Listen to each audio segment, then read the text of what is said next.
Assalamualaikum warahmatullahi wabarakatuh.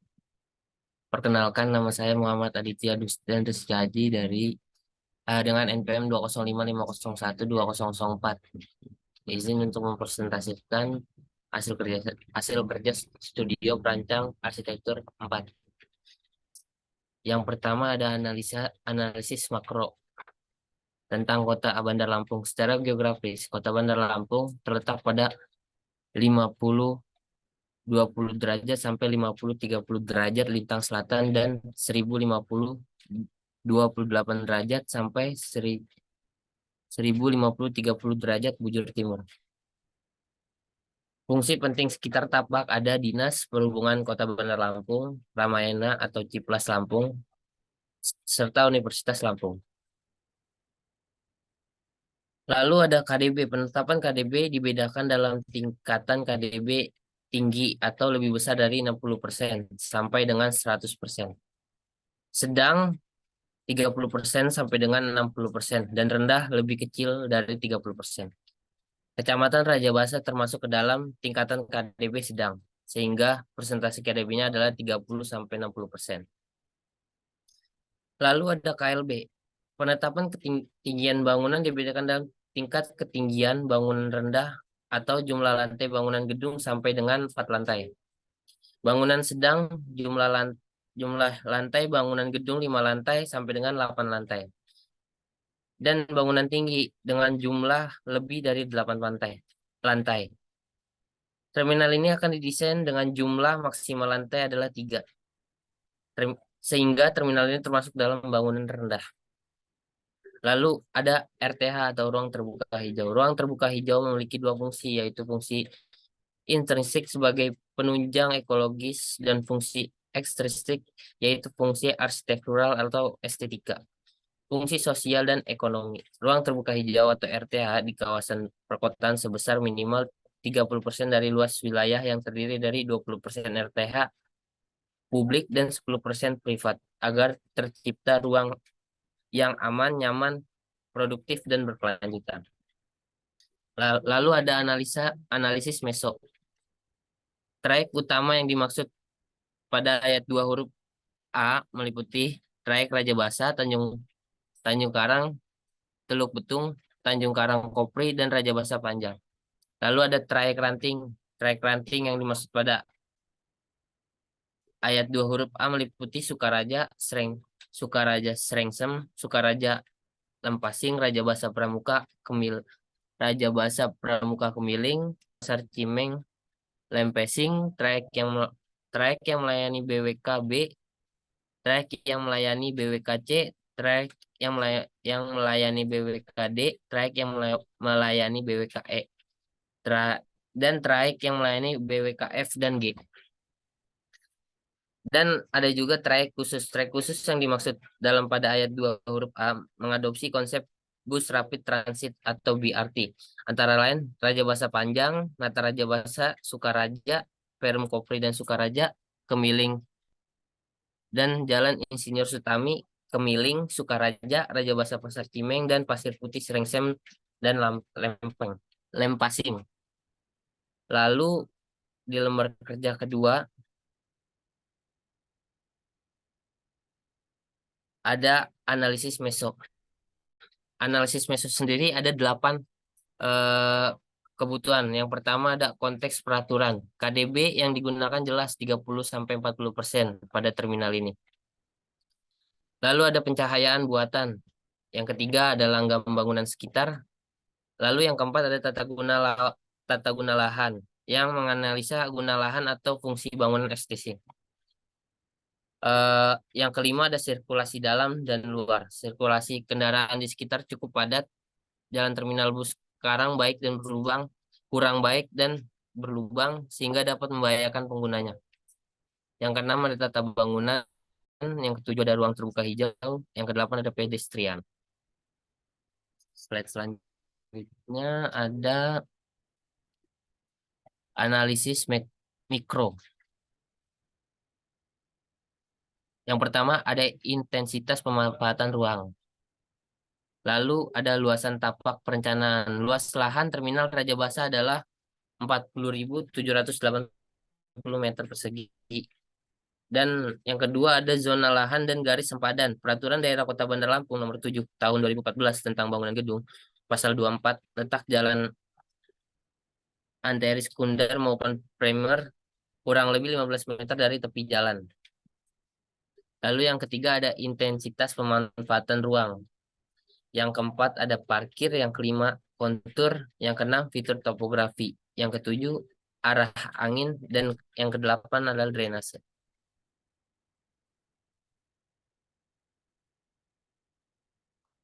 Lalu selanjutnya ada analisis mikro yang kesembilan, yaitu vegetasi. Vegetasi di sekitar lahan hampir merata, namun vegetasi terbanyak cenderung dari arah barat, selatan, dan utara.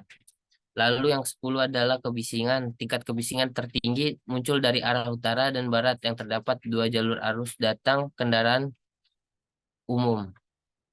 Lalu yang ke-11 ada pedestrian.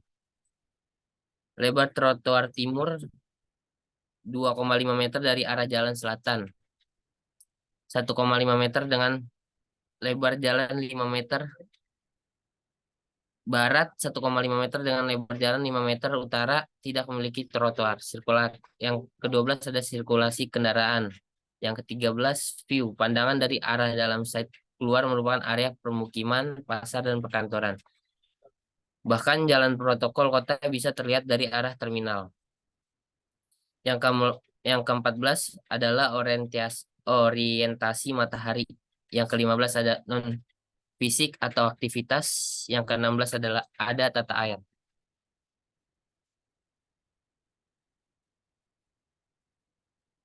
Lalu yang selanjutnya ada presiden. Presiden yang saya gunakan adalah terminal bus Dr. Ande Evangelina de Carvalho Pasig Bus Terminal yang diusung oleh arsitek eh, 23 So. Lokasinya berada di Sao Paulo, Brazil, yang dibangun pada tahun 2015. Selanjutnya,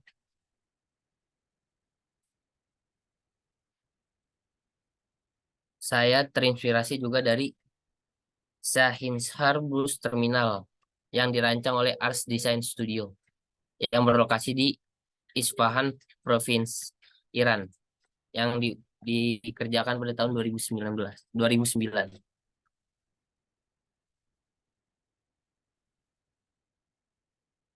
Lalu selanjutnya ada aktivitas petugas terminal.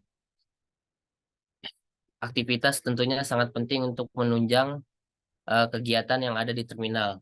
Yang pertama ada kepala terminal, mengontrol keterangan pengguna sebagai pengontrol kegiatan di terminal. Aktivitas yang dilakukan, datang, memarkir kendaraan menuju kantor, rapat, berkeliling terminal, isoma, lalu pulang.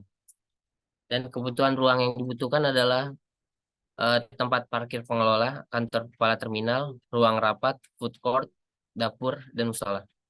Yang kedua ada kepala seksi, kebersihan, ketertiban, dan keamanan. Keterangan pengguna sebagai pengontrol semua kegiatan kebersihan, ketertiban, dan keamanan.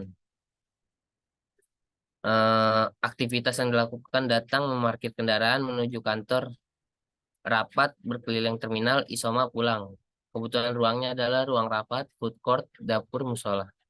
Yang ketiga ada kepala seksi pengaturan operasional, mengontrol semua kegiatan operasional, lalu datang, memarkir kendaraan menuju kantor, rapat, berkeliling terminal isoma, lalu pulang.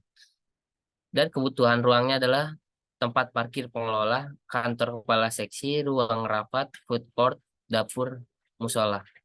Yang keempat ada petugas kebersihan sebagai penanggung jawab membersihkan lingkungan di terminal.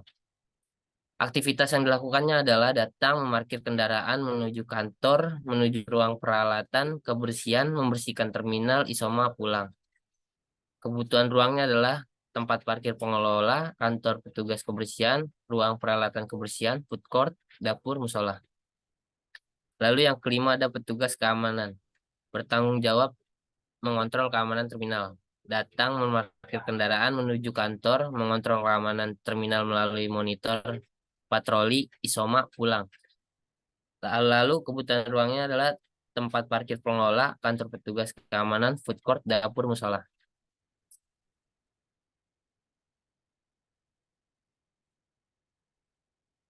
Lalu yang selanjutnya ada petugas mekanikal elektrikal dengan aktivitas sebagai penanggung jawab mengontrol sistem utilitas terminal.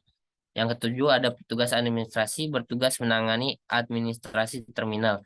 Yang kedelapan adalah petugas informasi bertugas memberi informasi kepada pengunjung. Yang kesembilan ada petugas tiket melayani penjualan tiket perorangan. Kesepuluh semua pengelola fasilitas untuk pengelola.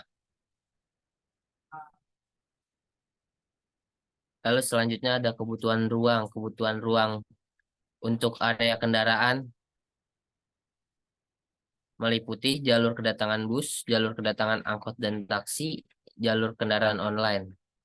Lalu jalur keberangkatan bus, jalur keberangkatan angkot dan taksi. Selanjutnya ada parkir, area parkir bus, area parkir angkot dan taksi, area parkir mobil pribadi, area parkir motor pribadi.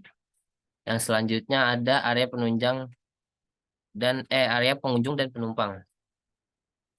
Ada lobi, ruang informasi, ruang keamanan dan CCTV, loket tiket bus, loket tiket angkot, loket tiket taksi, kantor perwakilan PO, loket ruang kesehatan, locker room, kios, food court, ruang laktasi, ATM center, ruang tunggu lalu lavatory.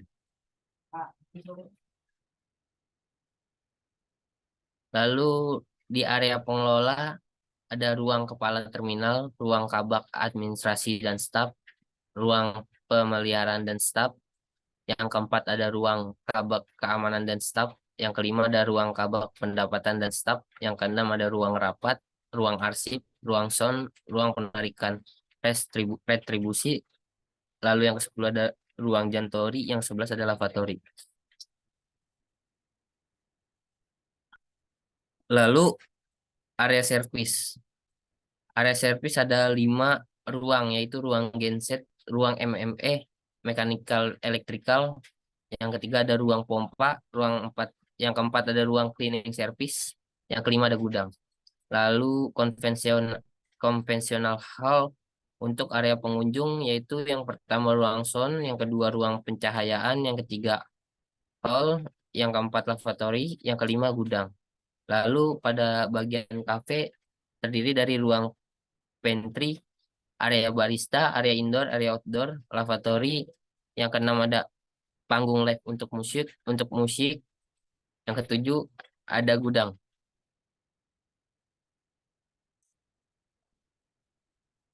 Eh, Slide selanjutnya.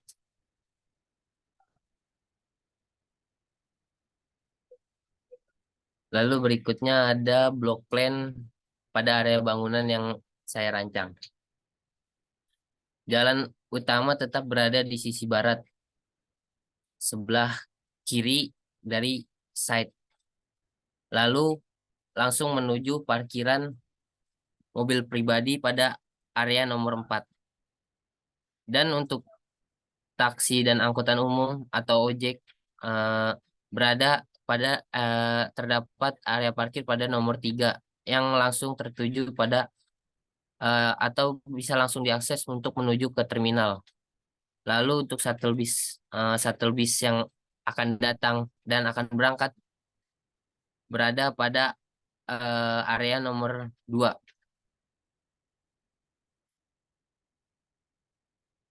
Selanjutnya, dan ini side plan saya yaitu pada area lantai 1 dimanfaatkan untuk yang pertama ada ruang lobi, lalu ruang tunggu, lalu ruang laktasi.